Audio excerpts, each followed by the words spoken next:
So my name is Dagmar Schäfer, and I'm director of Department 3, and actually the very brilliant organizer of this institute's Colloquium, Dora, asked me to say a couple of words before the Waqar Zaidi, our today's speaker, will give a lecture. I am extremely pleased to have Vargha here, and I really leave the introduction to this very brilliant author of very interesting research on nuclear power, wars and aircraft to my colleague. But I want to say one thing about Waqar as a historian of technology. Waqar has been with Department 3 for the last 3 years, actually, mostly virtually, but in a very, very fascinating discourse about technological determinism and the history of technology and history more broadly speaking. And he's really opened our eyes on utopian visions of space exploration, on technological determinism, as an indicator and an issue that is very central to our understanding of historical dynamics and about technological pathways. It is therefore my absolute pleasure that today we have the chance to have him also personally, physically in the Institute, and that even for those who cannot be in the room now, for those in the building, they can also talk to Waqar afterwards in the meet and greet and in the coffee break. So I'm really delighted to have Waqar here. I wish you all an exciting 1.5 hours of conversations on these topics. And I now hand over to Dora. Waqar Zaidi is Associate Professor at the Mushtaq Ahmad Gurmani School of Humanities and Social Sciences at Lahore University of Management Sciences. As Dagmar already mentioned, he's published widely on the relationships between technology and international relations in the 20th century. And he works on scientific and technological internationalism, aviation, atomic energy, arms control, and AI. Waqar has an MSc and a PhD in the history of science, technology, and medicine from Imperial College, London, and a BA in physics from the University of Oxford. He spent the past year at the Institute of Advanced Study in Princeton, and he was also in 2021 Verville Fellow at the Smithsonian National Air and Space Museum in Washington, D.C. His first book, Technological Internationalism and World Order, Aviation, Atomic Energy, and the Search for International Peace, was published in 2021 with Cambridge University Press. And just very recently, Waqar received the official news about his book winning the 2022 Turiano Prize from the International Committee for the History of Technology. And let me just quote from the prize committee. It is a great example of a thesis successfully transformed into a book, to the point, easy to read, and at the same time, extremely solid in its use of primary sources, methodological approach, and analysis. In his analysis of how liberal internationalism shaped the development and management of technology and infrastructure in areas such as aviation and atomic energy, Zaidi masterfully inscribes top-level history of technology into the most dynamic debates in political history and the field of international relations. For its rigor, intellectual bravery, and readability, Zaidi's work is a lighthouse that may illuminate the other researchers' path. And with that, on that note, I'll pass it over to Waqar. Okay, thank you. Thank you very much for the invitation and for those kind words. So the paper I'll be presenting today is part of my recently published book, Technological Internationalism and World Order. So the book explores proposals for the international control of atomic energy in the 1920s, 30s, and 40s, and proposals for the international control of atomic energy. These were proposals that looked to take technologies which were seen as having both benefits and destructive effects away from nation states and into the hands of international organizations. The idea was that aviation and atomic energy could then be developed and used for the benefit of mankind rather than its destruction. Now, of course, both benefit and destruction are political and indeed ideological terms. Whose benefit and whose destruction? So when I unwrapped these schemes in my book, I found that they subscribe to particularly and peculiarly liberal internationalist views of global peace, law, and order. Through these technologies, internationalists hope to strengthen the League of Nations system and later on the United Nations system. Now, these proposals sound very radical today. Supporters were proposing the creation of UN or League air forces and airlines, and UN-controlled uranium mines and nuclear power plants. So what I'm presenting today are some of the underlying ideas and concepts that allowed these proposals to gain traction and stay afloat. Assumptions about the nature of modern science and technology and the relationship between the military and the civil. Now, I want to highlight these discourses because I feel that in STS, although we often are very good at emphasizing social construction and the importance of ideas, we often leave unexplored the ideas that non-scientists and non-technical experts have about science and technology. So in the case of my book, I asked what assumptions are made about science and technology in arms control discourses or writings on international relations. I want to suggest that there is a world of thinking about science and technology which can sometimes be crude at times, but is often wrapped up in politics and people's political positions in some quite complex ways. And these ideas can be quite influential, as we've seen with the recent attacks during COVID on science from conservatives and the right in the United States and in other places. Okay, so let me begin. In October 1945, the Tokyo-based Riken Institute for Biological and Medical Research sent a request to the American occupation authorities to restart their two cyclotrons, then lying disused due to the turmoil in post-war Japan. Permission was granted for their use in civilian biology and medicine. But then suddenly, a month later, on orders from the US Secretary of War, a team of American Army engineers turned up and, working day and night, demolished the cyclotrons. The Japanese scientists at the Riken Institute were outraged, as were their American colleagues once they were informed of this act. J. Robert Oppenheimer and Carl T. Compton, by now public figures of some repute, took their outrage public through the press. These complaints and the defense put up by the United States government centered on the issue of convertibility. To what extent could civilian atomic science be diverted to military use? And who was to decide what was potentially convertible and what was not? The government used widely held assumptions about the convertibility of civilian science to defend its decision.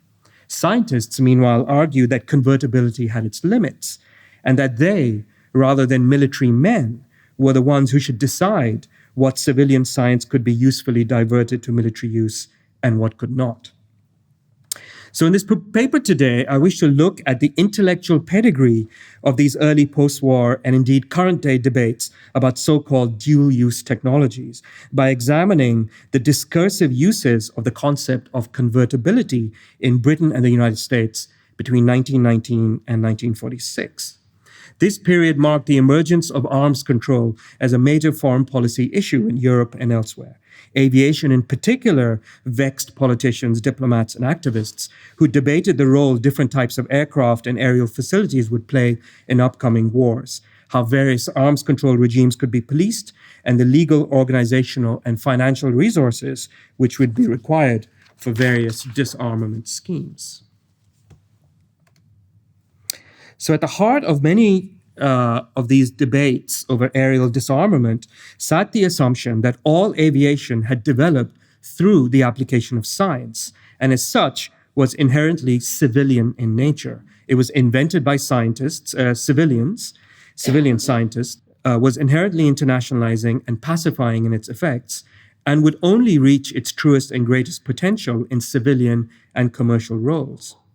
Yet civilian aviation was also depicted as being like science itself, easily converted to military use. This belief in the ease of convertibility developed into a foundational tenet for internationalist visions of aviation and world order. It allowed for the development of what I call the militaristic perversion argument and its consequent critique of militarism and government policy. It also allowed for a stronger case to be made for the international control of civil aviation. Nor were these assumptions restricted to liberal internationalists. They could be found amongst their opponents, that is, supporters of a strong British National Air Force, and supporters of expanded national civil aviations. These assumptions were also widely believed in relation to science and, as we'll see, other industries.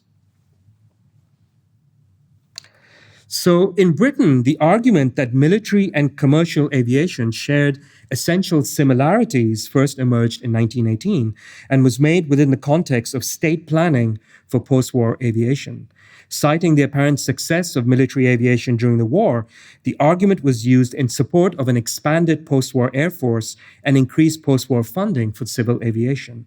Most notably, in the 1918 Chief of Air Staff Brigadier General Frederick Sykes, in a so-called Sykes Memorandum on the Future of British Aviation, recommended high subsidies for the commercial aviation sector because of its supposed usefulness for military aviation.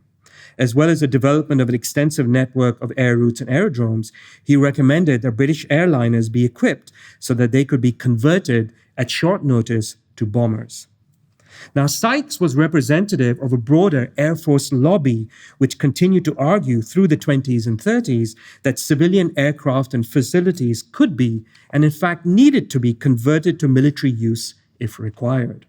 In making these arguments, this lobby was often supported by the proponents of civil aviation. Aerial entrepreneurs, many of whom were in Parliament, argued that funding civil aviation was a national security priority because of its ability to act as a military reserve.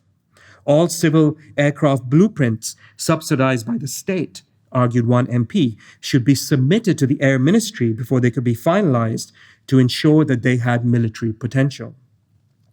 Another suggested that the government could be better off spending on international civil rather than military aviation, as there would be a double benefit. The country would obtain gains in connectivity, trade, and communication, as well as a military reserve. Christopher Birdwood Thompson, one-time Labour Air Secretary, called for the inculcation of an air habit, a sort of air-mindedness, I suppose, amongst the public so as to bolster civil aviation and provide a pool of expertise for military aviation. Now, given national and nationalist concerns about aerial power, it's no surprise that convertibility became an important component of debates about aerial disarmament. It cropped up in the earliest discussions amongst Allied delegates on the disarmament regime to be imposed on Germany. And in 1919, the Allied Aeronautical Commission, charged with drawing up the aerial sections of the Treaty of Versailles, decided that civil aviation, German civil aviation, also needed to be restricted, as it could apparently readily be converted to military use. Now, opponents of aerial disarmament used the convertibility argument throughout the 1920s and 30s. The Air Ministry and air power enthusiasts in Britain cited convertibility as a way of demonstrating that the complete abolition of national military bombers would not prevent bombing, and consequently that any attempt at such abolition would have to take civil aviation into account. This, the argument usually proceeded, was practically difficult and would retard the natural and beneficial growth of civil aviation. Aerial disarmament, they concluded, was thus not practically possible. These arguments were made by the British Air Force and the Air Ministry, and by British and other European military experts who gathered at international conferences, such as the 1927 League of Nations Preparatory Commission for the Disarmament Conference. These arguments were made again in response to the so-called Tardieu Plan put forward at the 1932 Geneva Disarmament Conference. Because convertibility was possible, the plan reasoned, all aviation needed to be subjected to international control. That is, nations of the world needed to restrict both military and civil aviation and regulate them through the League of Nations. These arguments continued past the point of failure of the Geneva Conference in 1934 and into the late 1930s, an era, as you may know, of paranoid concern about heavy bombing. Okay, these arguments were also heard in relation to other armaments and industries. Firstly, they cropped up at the many other arms control conferences of the interwar period, and particularly in relation to navies. To give one example, British insistence on restricting the mounting of 8-inch guns on small American cruisers became a crucial sticking point at the 1927 Geneva Conference on Naval Disarmament.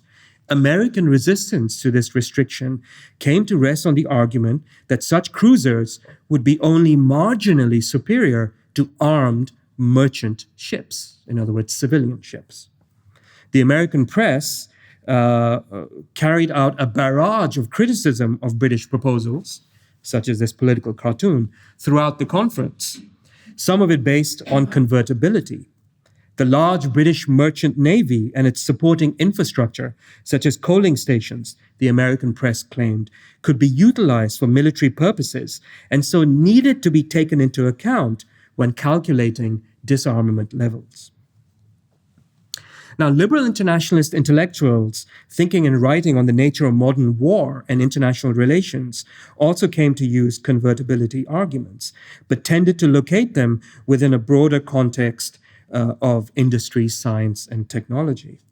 This allowed them to support their broader claim that the unique destructiveness of modern scientific warfare was destabilizing world affairs.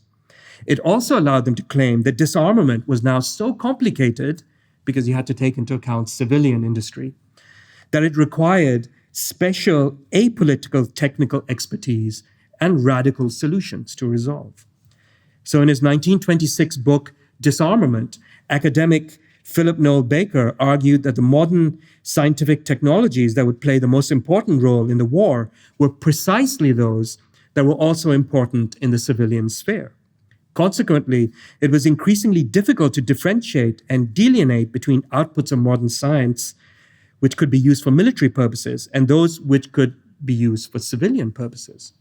His three examples were aviation, gas, poison gas, and heavy motor lorries, that is, trucks. Indeed, in terms of aviation, the real divergence, Noel Baker claimed, was not between civilian and military aircraft, but between smaller aircraft, which could be fighters or personal civilian airplanes, and larger aircraft, which could be bombers or airliners. Any workable scheme of disarmament would thus, he and others reasoned, also need to take into consideration related civilian technologies, as these could easily be converted to military use. Now, there were attempts to have this consideration done in a systematic way. Perhaps the best known was by industrialist chemist Victor Lefebvre, now remembered for writing a espionage novel in the early part of the century. So in a series of lectures, articles, and books, this expert on chemical weapons advocated what he called a scientific disarmament, which was to correct, he claimed, for the failings of diplomats and politicians who, he claimed, were unable to systematically and dispassionately analyze the problem of disarmament. He agreed that the recent war demonstrated the ease with which civilian scientific industries, especially chemicals and aviation, could be converted to military use. And in his mind were facilities such as these. This is Sutton Oaks Gas Works, which began as a steel factory, was converted into a factory for high explosives, and ultimately, right at the end of the war, for a chemical weapons factory.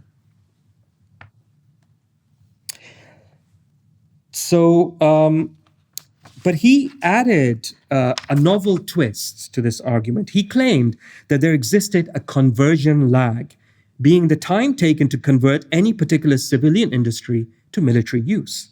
This lag which varied from industry to industry and country to country, he reasoned, meant that the abolition or international control of whole industries and technologies was unnecessary. Disarmament regulations could instead focus on making a conversion of civilian facilities to military armaments as difficult as possible. A scientifically determined mix of measures made by technocrats such as himself, including supervision of research and development and limitations on personnel, could protect national civilian industries from misuse for military purposes. His work was influential in military policy circles and was cited as support by both those who wanted disarmament and those who opposed it. It was also cited by those calling for increased expert involvement in international affairs. So the scientific journal Nature, for example, referenced Lefebvre in its call for scientists to be given a central role within international disarmament discussions. So now I want to move on to talk about the other half of this, convertibility, and the other half is what I call the militaristic perversion argument. So the notion of militaristic perversion had its origins in 19th century liberal economic thought, which had posited an opposition between industry and trade on the one hand and war and militarism on the other.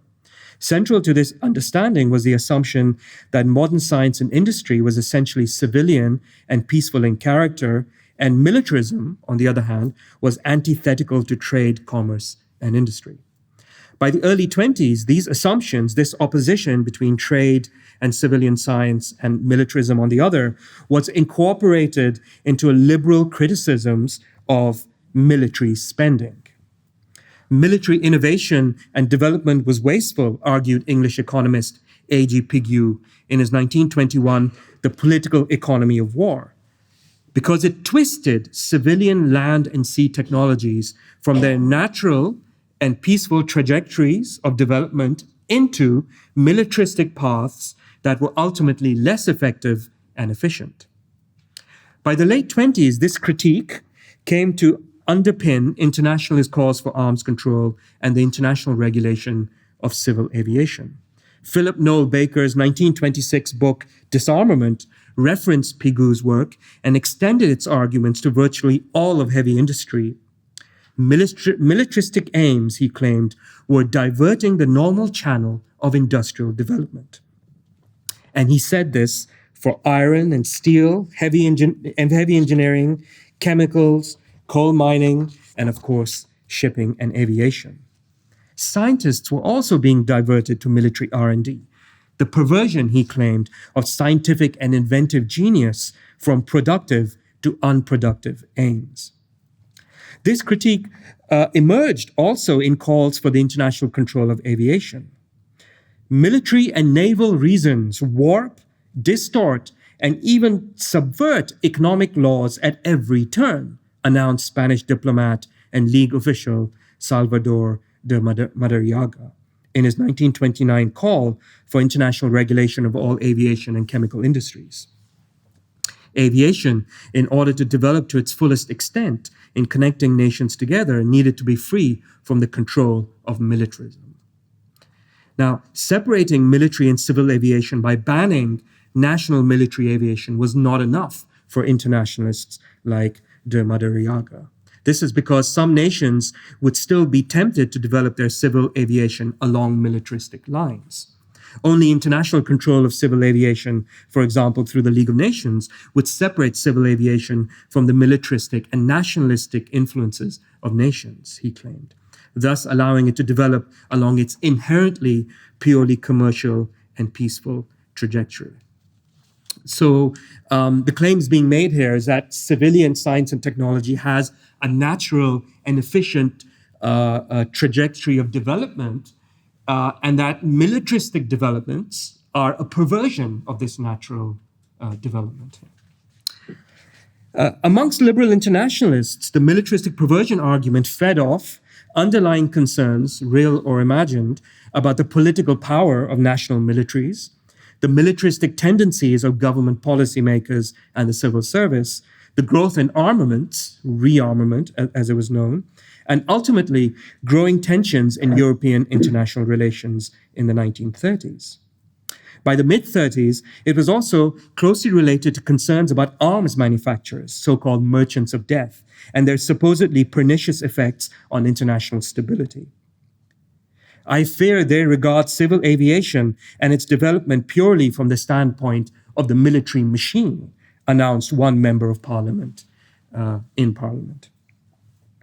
Noel Baker, turning to consider in 1934 why the Geneva Disarmament Conference failed, blamed a complex of civil servants, politicians, and arms manufacturers, who he claimed worked together to stall the public's popular demand for peace.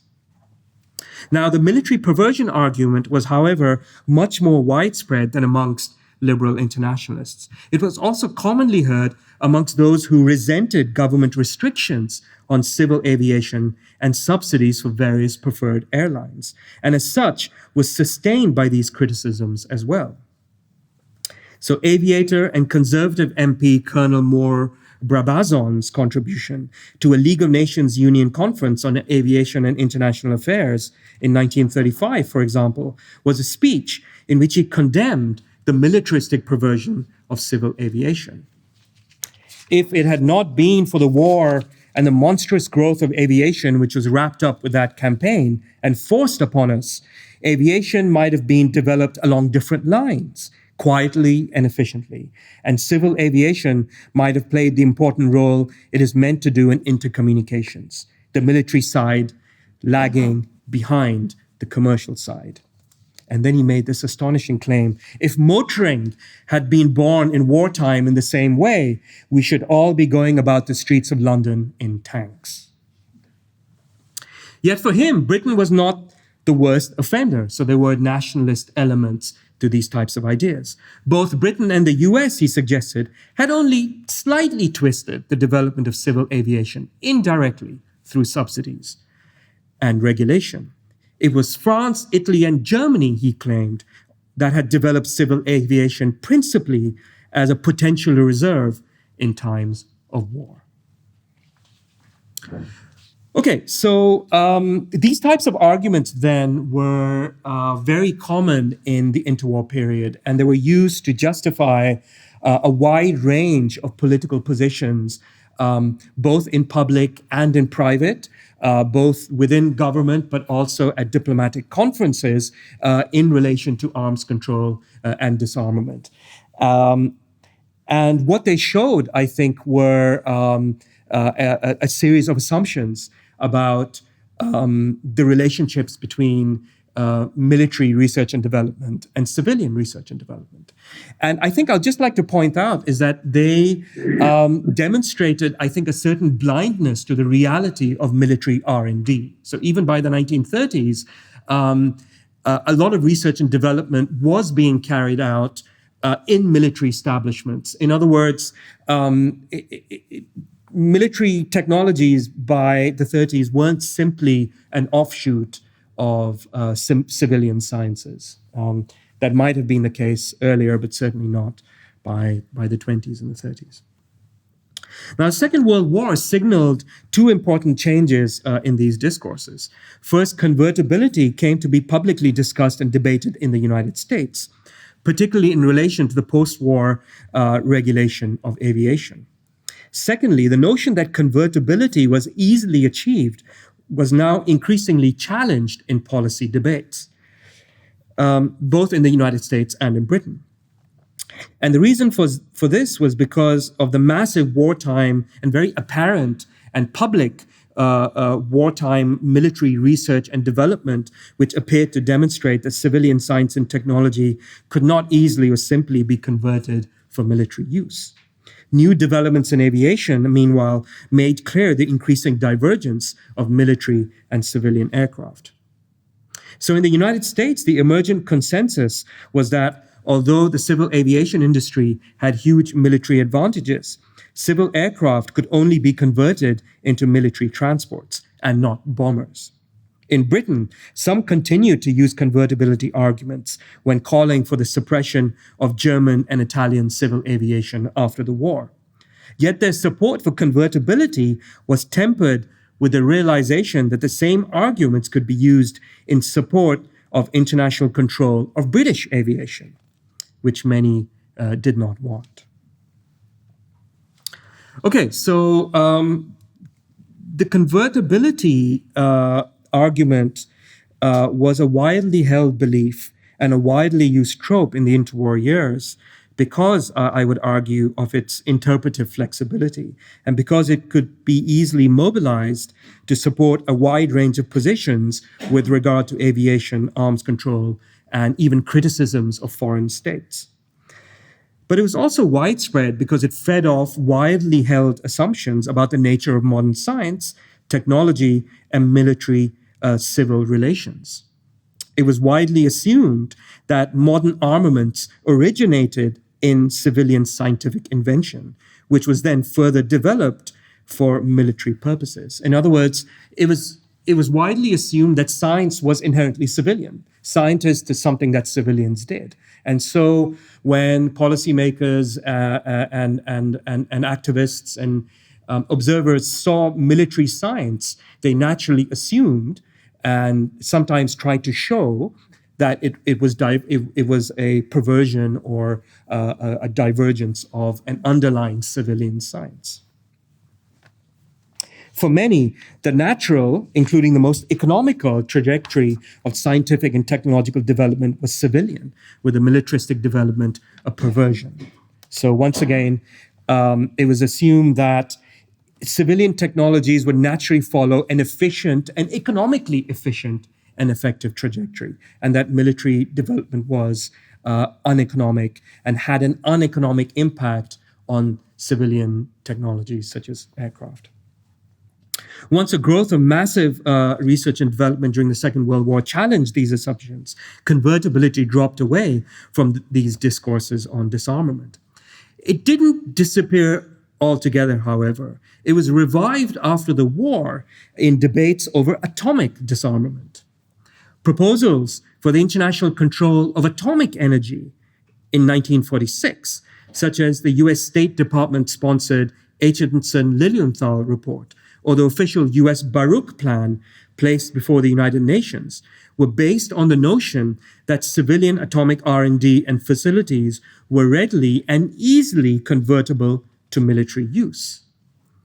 Thus, argued proponents such as the various atomic scientist associations, the United Nations needed to regulate all aspects of atomic energy and not just bomb production. So in other words, what you find in 1946 is, it's interesting, but you find a return to the sorts of convertibility arguments that were made in the 1930s in relation to aviation. And you find a return to this idea that the underlying science that gives birth to military weapons is civilian science. And we find this even in some of the early historiography of the history of the atomic bomb that sees the atomic bomb as an outcome of civilian science, when in actual fact, it was a massive military-led, military-industrial R&D project. So these ideas about convertibility also play into some of these tropes about atomic energy that were common at that time, which is this idea that the atomic energy has both progressive uses that can help mankind by providing power, but also destruction in the form of the atomic bomb. Okay, so although attempts at the international control of atomic energy failed, notions of convertibility would survive and continue to be used in discourses surrounding the international regulation of atomic activities in the 1950s and nuclear arms control in the 1960s.